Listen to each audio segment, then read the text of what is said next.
Você sabia que hoje é dia de Santa Rita de Cássia? Isso mesmo, padroeira dos casamentos e das causas impossíveis, conhecida por intervir em situações de crise e dificuldades conjugais. E sobre a Santa Rita, a gente vai conversar com o padre Isaías Oliveira da Silva, que está aqui com a gente, missionário redentorista. Padre, chega mais aqui com a gente, seja bem-vindo. A bênção. Deus abençoe, muito obrigado. Padre, já te dando as boas-vindas, eu queria já aproveitar a presença do senhor aqui, fazer uma oração, porque a gente sempre começa o nosso programa desse jeito, agradecendo ao Pai Eterno por mais uma oportunidade de estarmos aqui, essa oportunidade de levar a palavra do Pai, né? Graças a Deus. Sim, é momento de agradecermos a Deus, pedirmos a força do Espírito Santo, a intercessão de Santa Rita de Cássia, as bênçãos do Divino Pai Eterno sobre cada um de nós. Especialmente nesse dia em que celebramos Santa Rita, queremos pedir a sua graça e a sua poderosa intercessão sobre cada um de nós. Amém. Em nome do Pai, do Filho e do Espírito Santo. Amém. Amém. Senhor Pai de bondade, derramai sobre cada um de nós a sua graça e a sua bênção, para que através da intercessão da poderosa Santa Rita de Cássia, sejamos constantemente protegidos, ela que tem o título de Santa dos Causos Impossíveis e Desesperados. Pedimos que ela interceda por nós, através das graças e das bênçãos do Divino Pai Eterno, por Cristo nosso Senhor. Amém. Amém. Obrigada, Padre, por essa oração maravilhosa. Já vou pedir para o senhor sentar aqui com a gente. E, já quero pedir para você sua participação no Aqui em Casa. Já mandou sua mensagem, seu recado? Ainda não? Você está esperando o quê? Nossas redes sociais estão aparecendo aí na sua tela agora. Daqui a pouquinho a nossa equipe de produção vai mandar para mim o seu nome. Eu quero saber de onde você está assistindo, combinado? Manda sua mensagem. Tem sugestão de assuntos que você quer ver no Aqui em Casa? Manda pra gente também. Pode ser pelo meu Instagram, tá? Que tá aparecendo aí. @QuemSeabra_oficial. Tô com o celular aqui do lado, daqui a pouquinho vou ver os directs, quero mandar um abraço pra você, tá bom? E agora não tem mais desculpa, você pode assistir o Aqui em Casa de qualquer lugar. Estamos em canal aberto, canal por assinatura e agora pelo YouTube. Isso mesmo, YouTube/Pai Eterno. Então, de onde você estiver, pode acompanhar a gente. Tô com o YouTube aberto aqui, daqui a pouquinho vou ler sua mensagem. Combinado? E vamos começar aqui no sofá. Vou conversar um pouquinho com o Padre Isaías sobre Santa Rita de Cássia. A gente sempre fala de casamento, é o Santo Antônio, né? Exatamente. Santo Antônio está mais no mês de junho. Nós abreviamos, então, as festividades dos casamentos. Esse é o mês das noivas. As igrejas estão com as agendas completas já em toda a nossa arquidiocese, com muitos casamentos já agendados. Na verdade, Santo Antônio é mais para quem quer casar. Quem quer casar. Santa Rita já é para quem é casado. Para quem já casou, para quem está casado, porque Santa Rita, ela aparece sempre para nós como uma devoção da Santa das Causas Impossíveis. Não que o casamento seja algo impossível e muito menos algo desesperador. Mas Santa Rita, em toda a sua história de vida, ela passou por uma dificuldade muito grande em relação ao casamento. Porque Santa Rita, desde menina, ela sempre quis ser freira. Só que os pais queriam dá-la em casamento. Então ela foi oferecida em casamento ali por volta dos seus 16, 17 anos para um dos funcionários, seria um policial da época, um guarda da época da cidade de Cássia. Então ela foi oferecida em casamento, mesmo tendo uma vocação para ser irmã, para ser freira. Ela sempre falava que queria. Sempre, desde criança. Os relatos da vida de Santa Rita contam que ela sempre quis ser freira. Mas mesmo assim, os pais ainda levaram ela para um casamento, ofereceram ela em casamento. E ela, como uma menina obediente, aos 16 para 17 anos, ela se casou. Só que, infelizmente, Santa Rita viveu uma situação um pouco difícil no casamento, porque ela se casou com um homem muito violento. Por isso que quando ela é invocada no mês das noivas como Santa das Causas Impossíveis e Desesperados, é para poder ressaltar as dificuldades da vida matrimonial que ela conseguiu passar por cima e dar a volta. Então, olhar o exemplo de Santa Rita no mês das noivas é olhar para as crises matrimoniais de dificuldade e encontrar sinais de esperança e de possibilidade. O matrimônio não é um caminho para se desistir, é um caminho para poder se acreditar na mudança e na conversão das pessoas. várias vezes a gente encontra nos confessionários situações parecidas, de mulheres que às vezes, ou maridos que querem abandonar o casamento por determinada crise, determinada dificuldade. Momento de crise não é momento de decidir nada, é momento de fazer um processo de clarificação, de mudar o caminho, de reorganizar as posições, as decisões, para saber o que erramos, para sabermos o que precisamos acertar. Por isso, Santa Rita vem como a santa das causas impossíveis desesperados. Não porque ninguém está desesperado no casamento, mas porque precisa do auxílio dessa santa padroeira e protetora dos casamentos para poder saber discernir, nos momentos de dificuldades, o caminho mais adequado para a sua vida. O senhor falou que ela foi casada, sofreu do casamento, olha lá as imagens dela segurando o crucifixo, né? Sim. E como que foi a caminhada dela, padre, principalmente nessa parte religiosa? Santa Rita, ela foi educada desde menina, ela tem uma vida muito dedicada aos pais, ao pai, à mãe, muito de igreja, sempre levaram Santa Rita para a vivência da educação cristã. E Santa Rita, desde bebezinha, ela já vem adornada de vários sinais de santidade. Os pais de Rita eram camponeses, tinham uma vida matrimonial muito bonita, como nós temos nos relatos da igreja. E eram camponeses, e um dos primeiros relatos da vida de Rita é marcado porque os pais camponeses não tinham como a esposa ficar em casa cuidando de Rita, enquanto o pai estava trabalhando, mas os dois iam trabalhar e deixavam Rita num cestinho embaixo de uma árvore. E nós temos um relato muito bonito da infância de Rita marcado aí. Rita, então, ela estava num cestinho embaixo de uma árvore e, de repente, um enxame de abelhas veio sobre a criança. Não as abelhas tradicionais nossas, mas aquela abelha branca, e as abelhas vinham para poder depositar mel na boca de Rita, para poder alimentá-la. Então, desde criança, se vê sinais místicos em cima da pessoa de Rita e que esses sinais vão cada vez mais se confirmar ao longo da sua vida. Uma vida que foi uma infância, que foi educada conforme a fé cristã, foi dada em casamento, mesmo diante das dificuldades da vida matrimonial, soube ser uma boa esposa. Teve 2 filhos, que infelizmente ela se tornou viúva, logo depois perdeu os 2 filhos também em um confronto, e Santa Rita ficou sem os 2 filhos, ficou sem o marido, e nessa condição de ser viúva, ela optou por retomar o seu primeiro amor, a sua primeira paixão, que é a vida consagrada. A vocação foi quando ela tinha, foi né? para o convento. E olha só, gente, que história, né? Às vezes a gente reclama do que a gente passa, mas quando a gente vai estudar a vida dos santos, quando a gente recebe um padre aqui para falar sobre os santos, a gente vê que todos tiveram uma vida sofrida, mas nunca perderam a fé e a vontade de servir ao Pai, né? Que é o mais importante. Eu vi uma imagem de Santa Rita ali, eu vou voltar daqui a pouquinho, eu quero que o senhor explique. Ela segura, eu vi que a maioria ela segurando o crucifixo, mas apareceu uma figura ali de que vem como se fosse um raio assim na testa dela. Sim. Depois eu quero que você me explique o Ok. que significa isso, tá? Vamos lá, vamos tirar aquela dúvida. A gente mostrou ali a imagem de Santa Rita de Cássia. Olha lá, com o crucifixo e uma luz indo bem assim para o meiozinho da testa dela. O que aquilo ali significa, Se Paulo? você reparar bem a imagem está apontando que tem uma luz saindo do alto da cabeça do Cristo em direção à testa. Repara bem a imagem.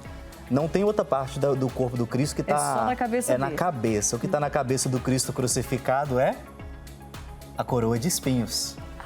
Por isso que nesse momento, o que está sendo frisado nessa imagem é que a luz da coroa de Cristo, da coroa de espinhos, está indo em direção à cabeça de Rita, à sua testa.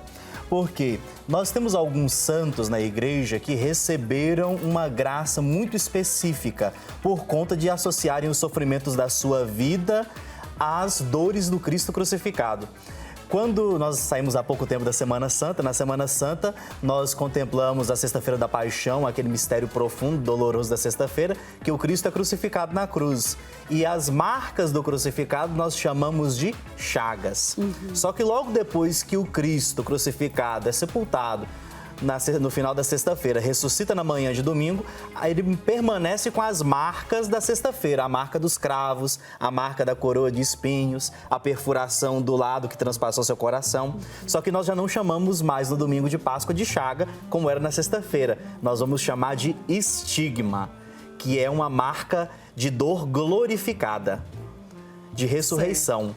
Por isso que Santa Rita, na imagem, a gente olha muito bem que ela está recebendo um estigma. Ou seja, inclusive tem outras imagens que apareceram ali que mostram um pontinho vermelho assim exatamente. Na testa, né? O que Santa Rita recebeu foi um espinho que brotou no meio de sua testa, da coroa de Cristo. A esse espinho que brotou no meio da sua testa, nós chamamos de estigma, que é uma marca glorificada da coroa de Cristo.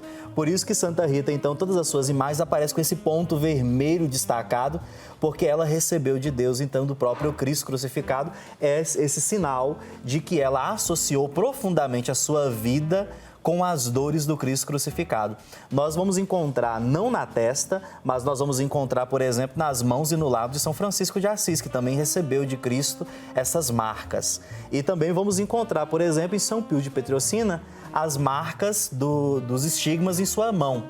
Tanto que São Pio, enquanto ele rezava a missa, por exemplo, a mão dele sangrava durante a consagração, durante a missa. Santa Rita, por exemplo, na sua história de vida no convento, ela passou por profundas humilhações. Não é porque está dentro do convento que a vida vai ser perfeita. Dentro do convento tem também momentos de dificuldade. As irmãs da época de Santa Rita, elas meio que escarneciam de Rita, dizendo que o espinho que havia brotado na sua testa fedia. E isso era motivo de jogarem Rita de escanteio. Ficava excluída. Excluída, porque viviam constantemente dizendo, essa ferida sua fede. Meu Deus. Então isso era um momento para que pudesse até mesmo se escarnecer de Rita.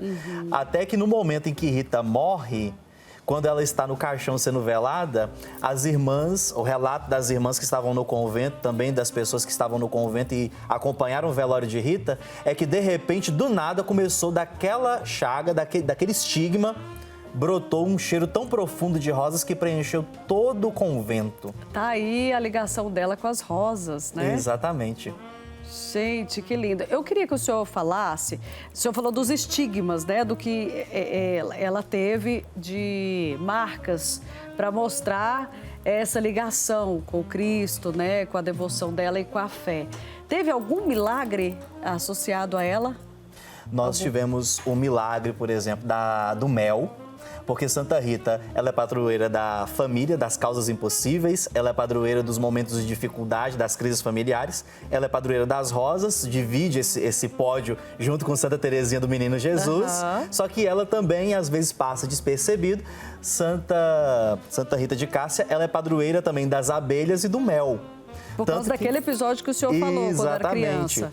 Tanto que, por exemplo, naquele relato da infância, conta também que um lavrador viu um enxame de abelhas sobre a criança e que o lavrador foi então ver o que era aquele enxame de abelhas e viu a menina, a bebezinha Rita, deitada e começou então a sacudir. Só que ele estava saindo do trabalho, indo em direção à Cássia, porque ele tinha cortado a mão com a foice. E então ele foi tentar abanar as abelhas que estavam sobre a criança e de repente a mão dele foi curada enquanto ele abanava as abelhas. Então esse é um dos relatos que nós temos dos milagres de Rita. Logo depois nós encontramos também um relato de quando ela estava no convento, de que ela tinha não era comum viúvas se consagrarem e se tornarem freiras. Por isso, Rita acabava que ela estava num ambiente que é um ambiente religioso, de convento, de monastério, mas ela tinha olhares um pouco meio desviados, assim, tipo assim, peraí, você foi casada, é viúva, tá aqui? Teve julgamento, teve né? um certo julgamento da parte das outras irmãs que moravam com Rita. Isso, então, fez com que ela tivesse muitas provações dentro do convento.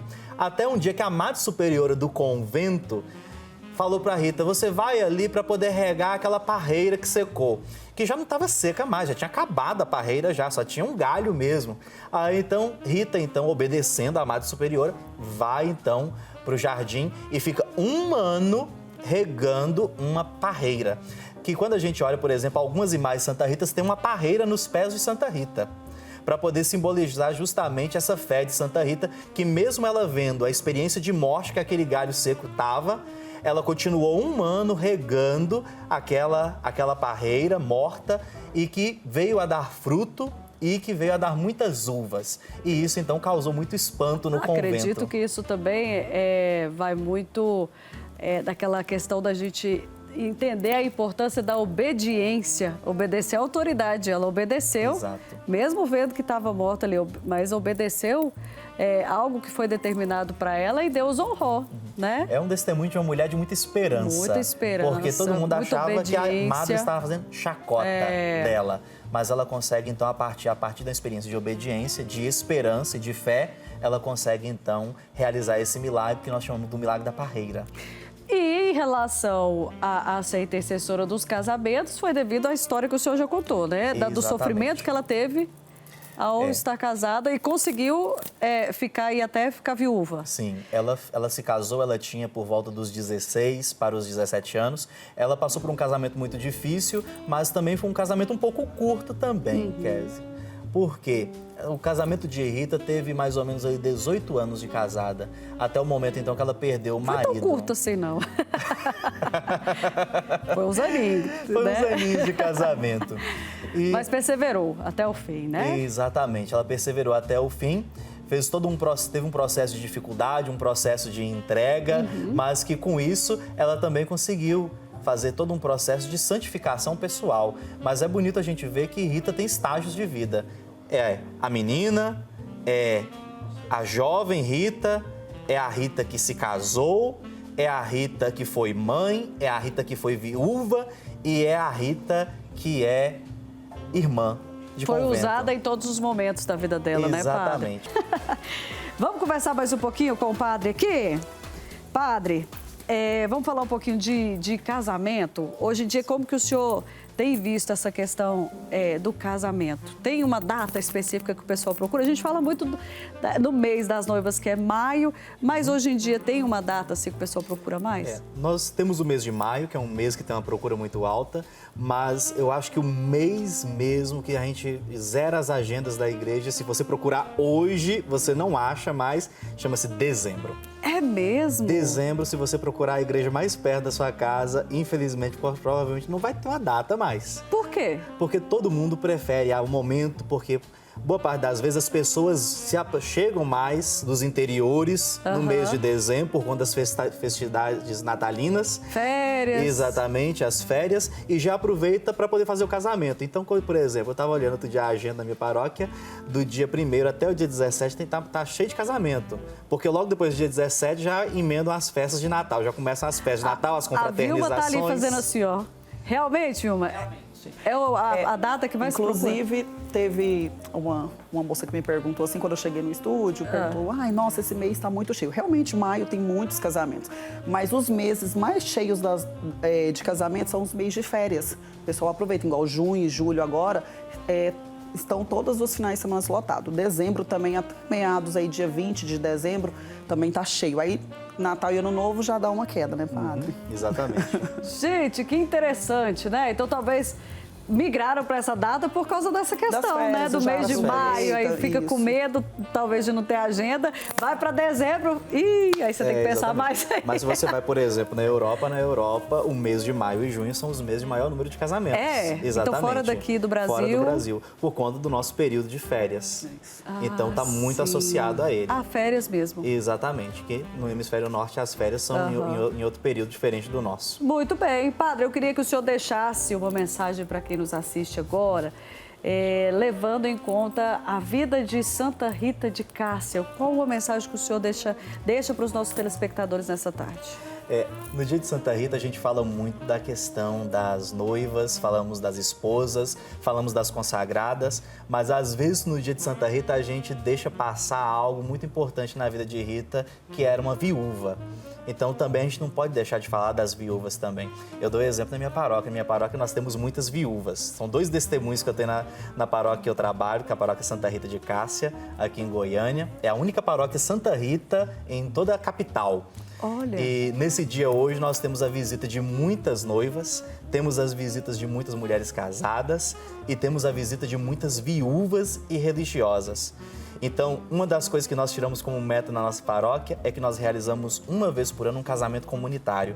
Às vezes nós temos muitas noivas, né, Vilma, que não tem acessibilidade, às vezes, de ter um casamento como sempre sonhou. Então, nós fazemos parcerias para poder fazer o possível para que essas noivas tenham o sonho realizado, que é o sonho de casar. às vezes não vai casar sozinha na igreja, ela e o esposo, mas vai ter uns outros 5, 6 casais, mas a gente sempre oferece... Vai ser especial do mesmo jeito, Vai ser né, especial padre? do mesmo jeito. Tá Então, certo. oferecemos sempre a possibilidade de maquiadores, de vestido, como da forma que sonhou, para poder ter essa oportunidade, porque como somos a paróquia que tem como título de Santa Rita de Cássia, a padroeira dos casamentos e das noivas, a gente quer também proporcionar isso. E também o acolhimento às viúvas também.